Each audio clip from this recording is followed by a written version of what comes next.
अच्छा, जब भी मैं ये रेसिपी ट्राई करती हूँ ना, मैं अपने बचपन में खो जाती हूँ क्योंकि इस रेसिपी के साथ मेरे बचपन की यादें जुड़ी हुई हैं। तो इसके लिए सबसे पहले हमने बेसन ले लेना। ये सिर्फ बेसन से बन जाती है। 1 कप बेसन लेके ना इसको अच्छी तरह से छान लेंगे ताकि गुठलियां खत्म हो जाएं, और फिर ½ कप मजीद लेंगे, उसको भी हम छान लेंगे। अब थोड़ा थोड़ा पानी डाल के हमने मिक्सचर तैयार कर लेना है। और उतनी देर में आप लोगों से रिक्वेस्ट है कि वीडियो अच्छी लग रही हो तो लाइक करके कमेंट भी कर दिया करें छोटा मोटा सा। पानी के साथ हमने पतला बैटर बनाया और इसमें सिर्फ मैंने बेकिंग पाउडर ऐड किया और कुछ भी ऐड नहीं किया, वो भी 1 चुटकी डाला है। फिर 3 बर्तनों में ना हमने इसको निकाल लेना, एक जैसा हम निकाल लेंगे, और 3 कलर्स हम इसमें ऐड कर देंगे, जैसे कि येलो, रेड और ग्रीन। 1 1 चुटकी फूड कलर डालना, ज़्यादा नहीं डालना।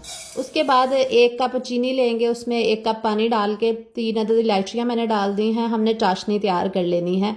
और ये एक तार वाला शीरा नहीं बनाना, बस आपने इसको 10 मिनट पका लेना है। साथ में लेमन जूस भी मैंने ऐड किया था। अब हमने बूंदी तैयार कर लेनी है। ये जो सुराख वाला चम्मच होता है ना, उसके साथ आपने बूंदी बना लेनी है। जैसे हम दही बड़ों की बूंदी तैयार करते हैं ना, सेम वैसे ही आपने क्रिस्पी सी तैयार करनी है। और ये देखिए कितनी ज़बरदस्त बनी है। अब मैंने येलो वाली भी इसी तरीके से ही तैयार कर ली है। तीनों तरह की बूंदी तैयार करके ना हमने गर्म चाशनी में डाल देनी है, और मिक्स करके ना हमने इसको 10 मिनट के लिए छोड़ देना है, कवर करके। अभी मैं आपको एंड रिजल्ट दिखाती हूँ इसका। 10 मिनट के बाद हम इसको डिश आउट करेंगे।